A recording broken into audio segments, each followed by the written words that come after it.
I'm going to jump in and cover how to manage Netscape using Intune.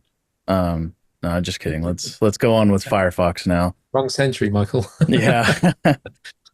Or let's move on to the literal redheaded stepchild of this trio here.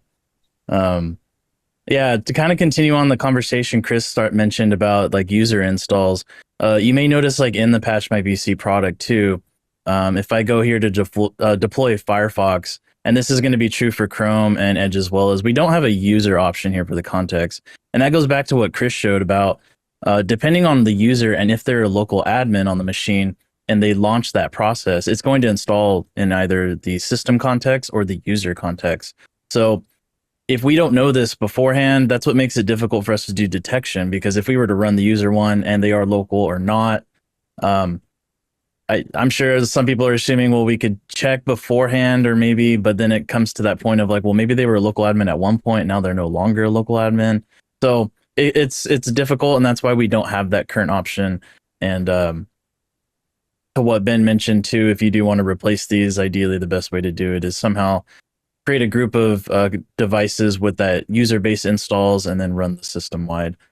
Although Firefox makes it a little difficult too, because you can actually end up with two versions of Firefox, and it will launch both of them. It's not quite as seamless as Chrome in updating that.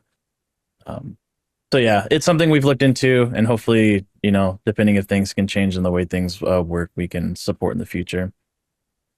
But to keep jumping in with Firefox here, kind of the first thing with Firefox is they do have two support channels here. So they do have the Rapid Release, which is their normal like consumer version that most people are going to have. And then they also have their ESR version, which is very popular amongst our customers too, and kind of big orgs because it provides a more stable release of Firefox. And so this is a popular one to deploy. It's supported for a year, and that's kind of the big important thing for most organizations. If you jump in here, you can kind of read the release cycle here. A big thing with ESR is there is a period of time where there's two versions of it as they overlap. So you have the older one and then the newer one that's coming in. They overlap for a period of time as they start to transition. So a frequent question we'll get with this is, why do we not have the newer version in there? We do actually have a KB article on this that we'll have in the resources, basically explaining why we do this. So for us and our customers, an important thing is, stability. And so we're going to keep that a lower version in the catalog until Firefox promotes that to be the new ESR version that's only available. And so if you go into their docs as well, they do have a release calendar here. So you'll see here for 2025. For now, they're going to have two versions, and because they're actually extending support for version 115, and that's for machines that are on Windows 7 and 8.1, which, come on guys, get your machines updated. Let's get off this version.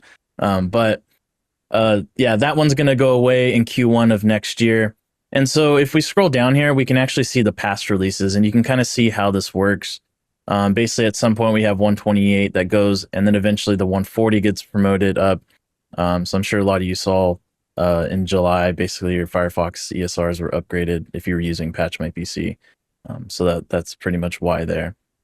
Another thing to note too, though, is if you do have auto updates on for ESR on your browsers, it will automatically update from the major versions as soon as those get promoted too. So always keep an eye out for that too.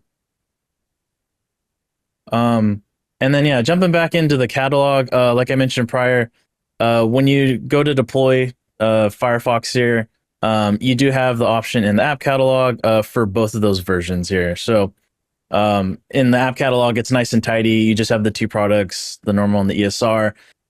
For a lot of you that are still using the publisher, if we search for Mozilla here and expand this, you're going to have 96 options here to select for Firefox, because you're going to have all the different variants that we support.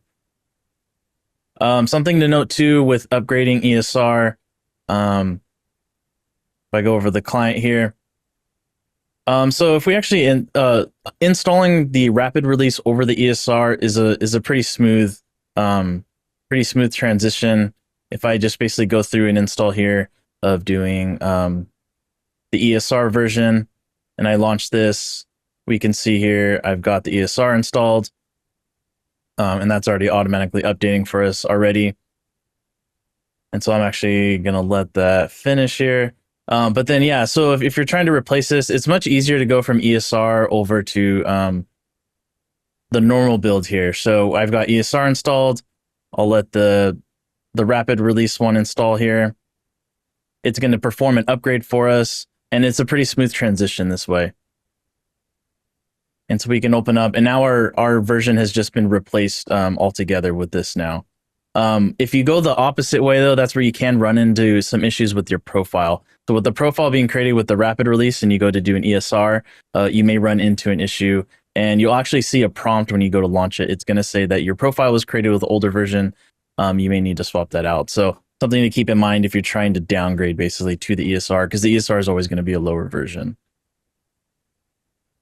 Another thing that we deal with commonly is language packs. People ask about with Firefox. I'll jump over to that right now.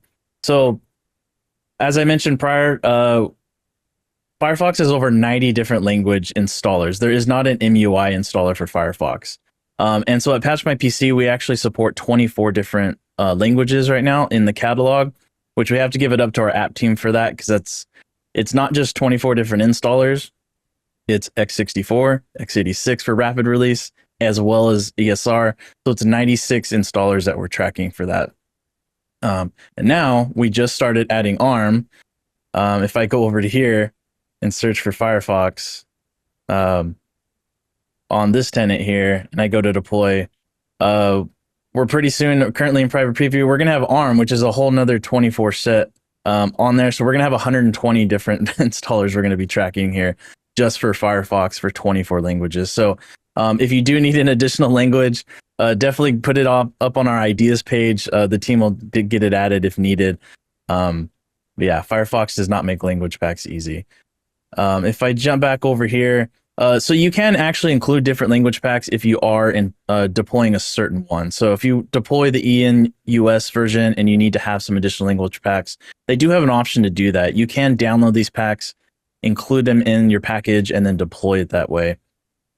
We do have this KB article on a way you can do this. This will be in the resources as well.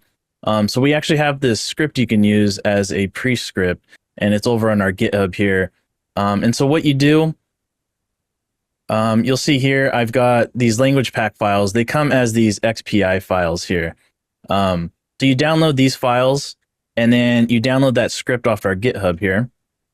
And I'm going to use the publisher as an example of how you can do this. So I'm going to do the ESR in US version here. If I right click on here and do manage pre-post scripts, you're going to see here what I can do is I add all these language files as additional files here. And then I have that PowerShell script up here added as a postscript, because I want this to occur after the installation happens. And so if I actually jump over to this other machine where I've got this ready to get installed, I can hit install here. And basically I have this package already built out this way. And so what this is going to do, install Firefox ESR in US, but then I'm going to have those language packs already available for it. Something to note too, though, is Mozilla does make these language packs unique to each version of Firefox. So if you kind of have to keep up on the language packs on those additional files as each new version comes out. So it's kind of annoying because you have to constantly do that as well. It kind of makes the automation not as great, but it has at least an option. So I have Firefox here. If I go ahead and launch this now, and if I hop over to settings here, and I go to extensions and themes, you'll see here now I have this languages popping up. And so you'll see those 4 language files have now been loaded automatically for me here. And if I go back to settings and we scroll down to language area here, you'll see in language, I now have all these versions here available to me. And so you can go in here and automatically add these yourself if you want, but this is just a way to kind of make it a little easier for your users to switch languages depending on which one you're using to install. So yeah, always a handy feature there for Firefox. They don't make this easy, that's for sure. Yeah, and so let's move on to basically how you can kind of customize Firefox. So one thing to do is basically disabling auto updates. We've been talking about this quite a bit. One way this occurs with Firefox that you can do using patch.mypc is to disable the auto updater, and that's just applying the policy registry key here to stop that. So right now, if I open up Firefox on this machine and I go over to setting the about Firefox, you'll see here we have the ability to auto update. So I have this registry key already set here, and I can run this. And we'll see in the background here, under local machine policies, Mozilla, and then Firefox. If I go over up here, there's this key here, disable auto update. This is essentially just the registry key that Firefox is looking for to disable auto updates. And so now if I go and actually launch Firefox, and we do the whole about here, we'll now see updates have been disabled by your organization. So at the very least, this is the key that Firefox is looking for to disable the auto updates there. And that's how you can kind of get that going. Another way you can customize Firefox is using their policies.json file. And so if I actually come over here, I'll include this in the resources as well, but they have a policy.json file. And so this is a file that you can put in the installation directory, whether it's in the user or the system-wide one. And you can apply policies this way. And so the nice thing about the policies.json is it is cross-platform compatible. So if you build one of these out for certain settings, you can use the same file across your Macs as well as Windows too, if you're deploying it that way. And so if you actually go into the policies, they do have this page, this really nice page. So you can actually search for certain things here and just kind of figure out like what policies you need to apply for certain situations. So if we hop over to this other machine, I have some examples here. So for this one here, kind of we just talked about the auto update. You can actually just add this auto update policies.json into the installation directory. And so as I mentioned, I have Firefox installed here, and the install directory here is on the system wide. So we're in the program files, Mozilla Firefox. So where this file needs to be is in a subfolder here. So if we actually go to create that subfolder, it's called distribution. Almost forgot how to spell that for a second. And so we're going to plop this file here. So as an example for this one here, let's open Firefox and just kind of show in the about here. Basically, we have the ability to check for updates. So if I actually grab this disable updates policies.json, drop that in here, and I go over to Firefox now and reopen it, we can actually go do the same thing, and we'll see here that it didn't work because I probably opened it too fast. Let's see and try that again. One more time. Come on. Live demo. And it's not working for me right now. All right. Cool. Let's try the other one here. Maybe I got something written wrong in here. Let's try the homepage one. That's what happens on technical demos, man. Yeah. Every time. Am I spelling distribution right? Maybe that's my problem. Oh, all right. All right. Let's try this. Okay, there we go. So now you can see the homepage was launched and patch.mypc was set to the homepage here to open. So that one worked. So to kind of figure out how, basically what policies are applying here, they actually do have one of their about pages here. So these are pretty popular for browsers, right? So you could do about policies, and you can actually see these are the policies being applied. So this is kind of a nice way to see if your JSON is actually working that way. Yeah, and then one of the last ways to customize Firefox is through group policy, just like we normally do. Firefox does provide ADMX templates where you can go in, add these. And if we zoom in here, and I don't have zoom in on this machine, you can see here under administrative templates, I've uploaded these. It'll be under Mozilla and then Firefox, because I'm pretty sure they still have some for Thunderbird as well. So within Firefox here, you can come in here and do things like do that disable update through a policy here, as well as customize like the Firefox homepage as well, items like that. So if we go hop over to this machine, we'll see here I've got some of these applied. it's in the same section, policies, Mozilla Firefox, and we'll see we've got some different policies here where I've set the Firefox home, which is different from the home page, which is the default launch page. So if I actually launch Firefox on this machine now, oh, actually, it would help if we actually had it installed, right? Let me do that real quick.